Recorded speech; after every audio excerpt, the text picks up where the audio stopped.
Today on Unsolved Florida, I want to bring attention to a missing persons case local to Jacksonville, Florida. Kimberly Ann Wilson Harley was last seen by police on March 12, 2005. There are many different dates and years on the missing persons information that is shared, such as her family having last contact with her in 2003, the police in 2005, and some reports saying 2007. Her family had reported her missing, but the police were able to track her down in her boyfriend's vehicle. This is his 1999 green Ford Explorer, where she and her boyfriend claimed they were homeless and living out of the vehicle at that time. The police have said that finding this vehicle might be a key into solving this mystery.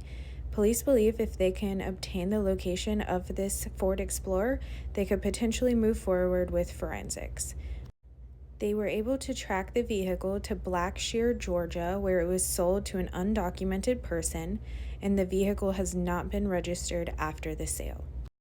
Police state that they have gone through all records, including tax records, Border Patrol, and U.S. Custom records, all 50 states through driver's licenses, and any type of property appraiser information. And sadly, there is simply no information on Kim since 2005. Police are treating her case as cold until they get new information or new leads.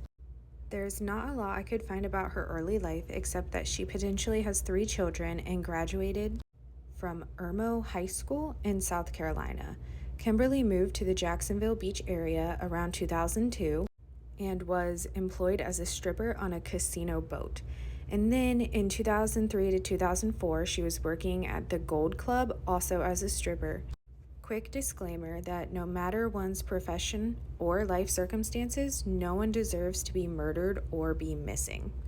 Police also stated in a recent interview with First Coast News that they do have a person of interest, her boyfriend that she was last seen with.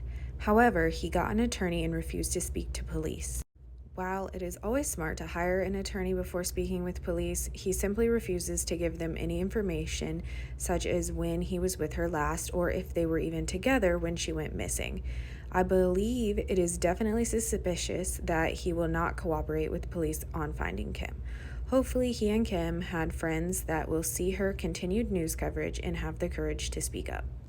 Kim's sister, Terry, has created a Facebook page in hopes of spreading awareness of her search for Kim and hopefully one day to bring her home.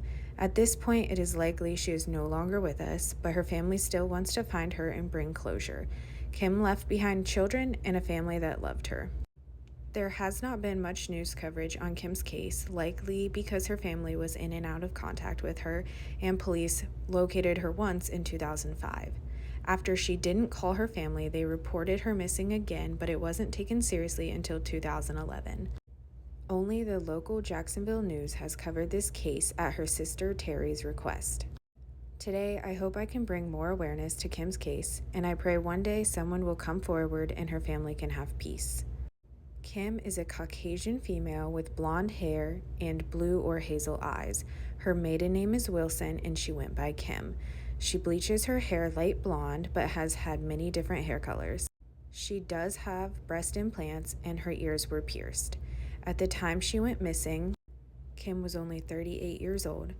She weighed approximately 110 pounds and stood 5'2". She was born on April 15, 1966, and would be 59 years old today. If you have any information on her disappearance or whereabouts, please call Crime Stoppers at 888-277-TIPS. That's it for today. Stay tuned for another episode of Unsolved Florida.